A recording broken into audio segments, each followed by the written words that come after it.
Il était l'héritier d'un empire, un homme noyé dans la culpabilité, qui observait en silence sa mère tourmenter psychologiquement sa petite fille en fauteuil roulant. C'était un lâche, un roi sans royaume, incapable de protéger son propre sang. Mais il ne savait pas que le courage qui lui manquait se cachait dans le cœur de sa nouvelle et humble aide à domicile. Et lorsque celle-ci, face à un acte de pure cruauté, se transforma en lionne pour défendre sa fille, elle déclencha involontairement la révélation d'un sombre secret de famille, un secret si terrible qu'il les avait tous maintenus prisonniers pendant des années dans une tombe de luxe et de mensonges. La villa de la famille Romano, immergée dans les brumes du Piémont, était un mausolée du passé. Des couloirs sombres serpentaient entre des meubles lourds recouverts de draps blancs, tels des fantômes en attente, et les portraits des ancêtres, avec leurs yeux sévères, semblaient juger le présent avec mépris. Alessandro Romano se déplaçait dans ce labyrinthe de richesse et de décadence comme une ombre.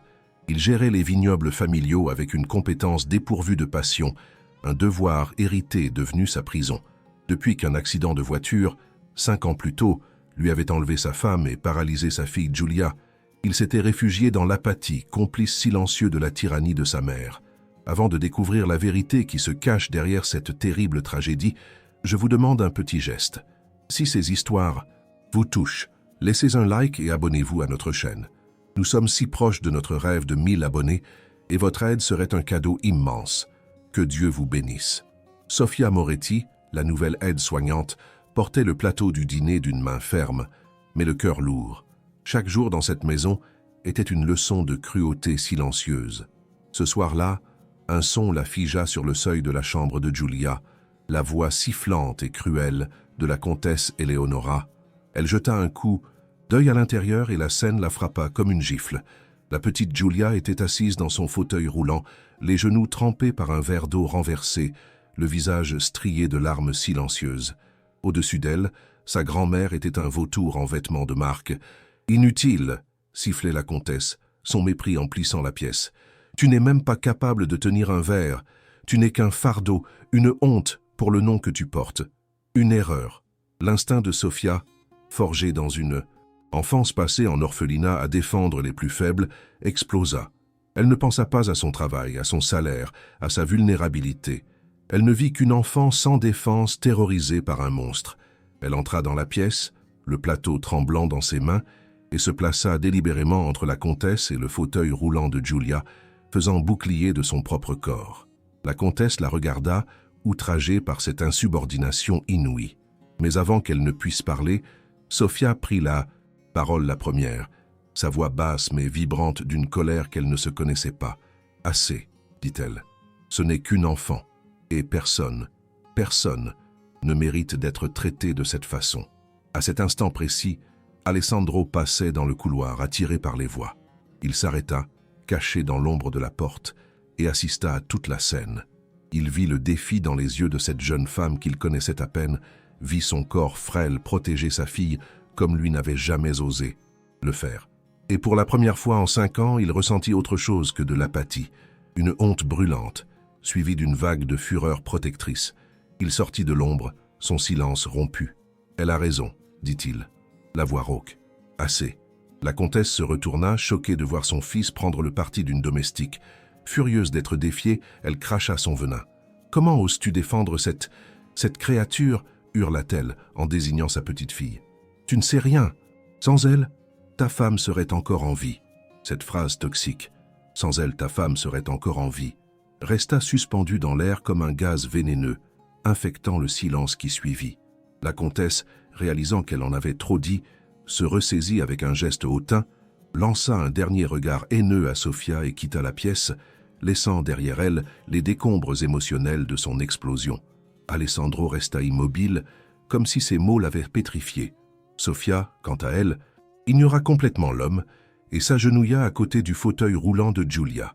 Avec une infinie douceur, elle lui essuya le visage avec son tablier et lui arrangea les cheveux. « Ne l'écoute pas, » lui murmura-t-elle, sa voix un baume. « Tu es une fille merveilleuse et forte, et tu n'es pas seule. » En voyant cette scène, la carapace d'Alessandro se brisa. Il vit une inconnue donner à sa fille le réconfort que lui, son père, lui avait refusé pendant 5 ans. Son apathie, sa fuite dans l'alcool et le travail lui apparurent pour ce qu'elles étaient, une désertion. Après avoir mis sa mère au lit sous un prétexte, il retourna dans la chambre de Giulia. Il trouva Sofia lui lisant une histoire à voix basse, sa présence une couverture chaude dans cette pièce froide. Il attendit que l'enfant s'endorme, puis, d'une voix qu'il n'avait pas utilisée depuis des années, il demanda à Sofia de le suivre dans la bibliothèque. Là, entouré des fantômes de sa famille, il lui avoua la demi-vérité qui l'empoisonnait, l'accident, la mort de sa femme, les jambes de Giulia. « Ma mère ne le lui a jamais pardonné », conclut-il, le regard perdu dans le vide. « Elle croit que si Giulia n'avait pas fait de caprice pour s'asseoir à l'avant, ma femme n'aurait pas perdu le contrôle. » Sofia, qui avait grandi dans un monde où la survie dépendait de la capacité à lire les gens, sentit qu'il y avait plus dans cette histoire. Mais elle vit aussi un homme brisé, qui pour la première fois cherchait de l'aide. Au lieu de poser des questions, elle offrit la seule chose qu'elle pouvait. « Votre fille a seulement besoin d'être aimée, monsieur Romano, pas d'être plainte ou blâmée. » Cette nuit-là, une alliance silencieuse naquit. Alessandro, incapable de s'approcher de sa fille sans être submergé par la douleur, donna à Sofia la permission tacite de le faire à sa place. Et Sofia, qui n'avait jamais eu de famille, commença à en construire une pour cet enfant triste, espérant que sa chaleur pourrait un jour atteindre aussi le père. La comtesse Eleonora, sentant son pouvoir vaciller, entama une guerre froide. Ne pouvant s'attaquer directement à son fils, elle concentra sa cruauté sur Sofia. Elle commença par de petites tortures psychologiques, l'accusant d'avoir déplacé des objets qui n'avaient jamais bougé, critiquant injustement son travail, tentant de l'isoler du reste du personnel. Mais Sofia, endurcie par une vie d'adversité, encaissait les coups avec une résilience silencieuse qui enrageait encore plus la comtesse. Son seul objectif était de protéger Giulia, de lui créer une bulle de normalité dans cette maison malade.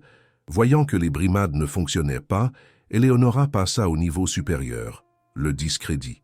Elle commença à insinuer auprès d'amis de la famille et d'Alessandro lui-même que Sofia était instable. « Ne trouves-tu pas son attachement à Giulia étrange ?» disait-elle à son fils. « Peut-être qu'elle projette sur l'enfant un manque personnel. Nous ne savons rien d'elle, de son passé. Elle pourrait être dangereuse. » Elle jouait sur la culpabilité et la peur d'Alessandro, sachant que c'était ses points faibles. Mais quelque chose avait changé. L'intervention de Sofia avait réveillé en lui une lueur de conscience.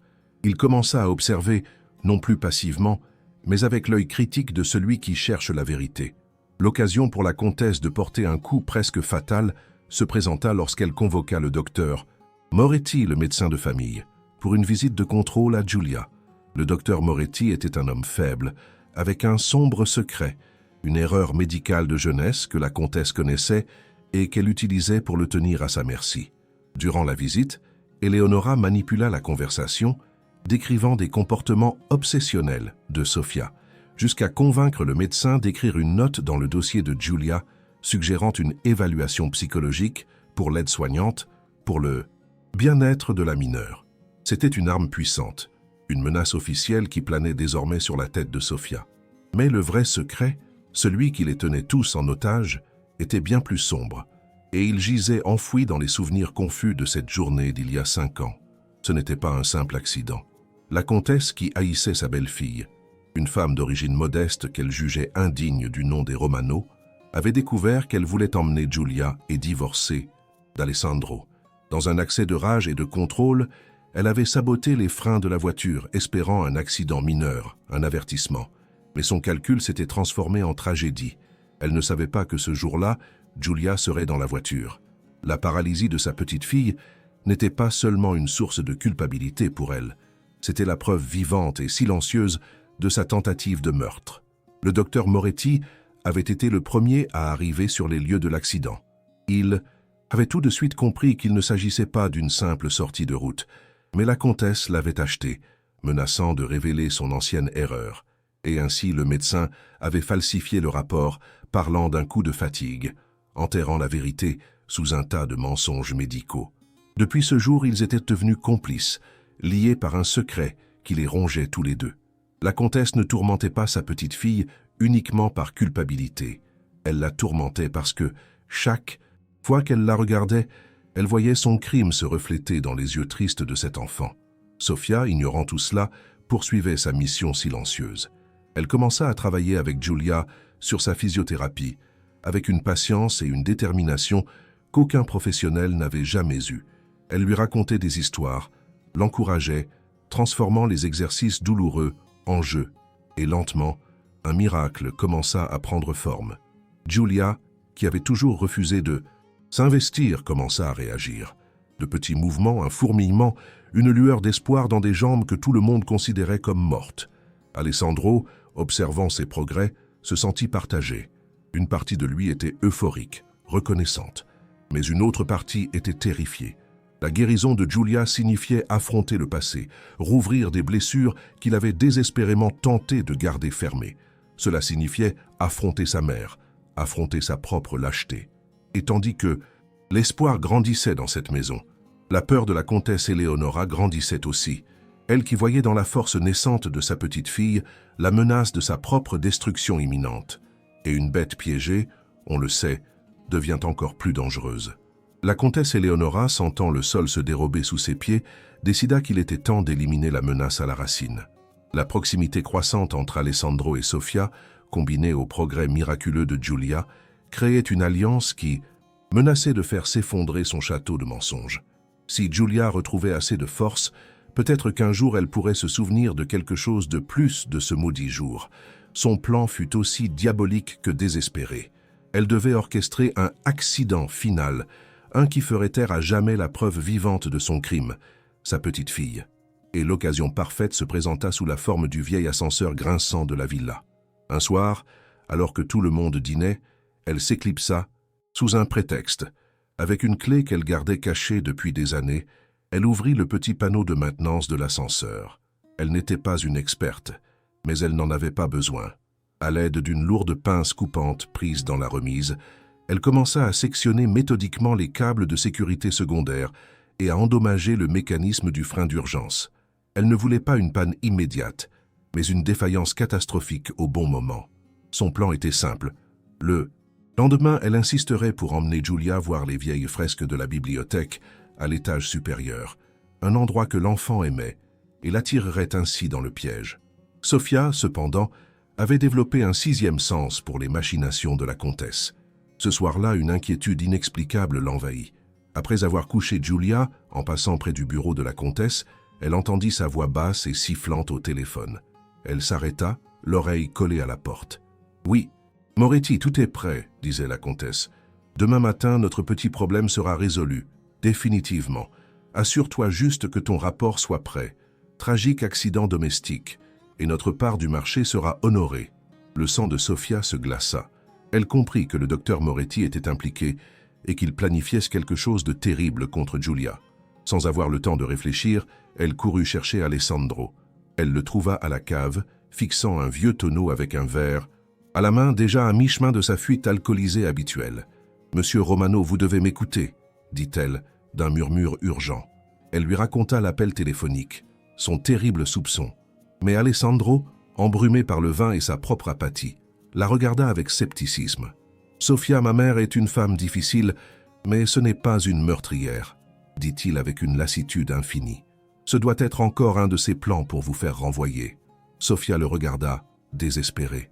Elle allait insister quand ils entendirent un bruit à l'étage, un grincement métallique, suivi d'un cri, le cri de Giulia. Ils montèrent les escaliers en courant, le cœur battant à tout rompre.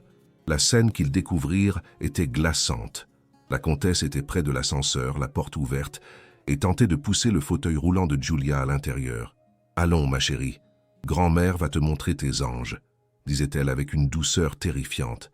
Giulia s'agrippait désespérément au côté de son fauteuil, pleurant et hurlant « Non, je ne veux pas, j'ai peur !» Sofia n'hésita pas. D'un bond, elle se lança en avant, saisissant les poignées du fauteuil roulant et le tirant en arrière, loin de la porte ouverte de l'ascenseur. « Laissez-la tranquille !» cria-t-elle. La comtesse, surprise, se retourna et la frappa, une gifle violente qui fit tomber Sofia à terre. Mais ce geste réveilla enfin le lion endormi en Alessandro. Voir sa mère frapper la femme qui protégeait sa fille, voir la peur dans les yeux de Giulia, fit s'évaporer instantanément tout le vin, tout le brouillard, toute la lâcheté. Il se jeta en avant, saisissant sa mère par les bras et l'éloignant de l'enfant. « Qu'est-ce que tu fais? Tu es devenue folle » hurla-t-il, sa voix retrouvant enfin sa force. Il y eut une brève et violente lutte. La comtesse, dans sa fureur, se débattit et poussa Alessandro avec une force inattendue. Il chancela en arrière, heurtant le mur.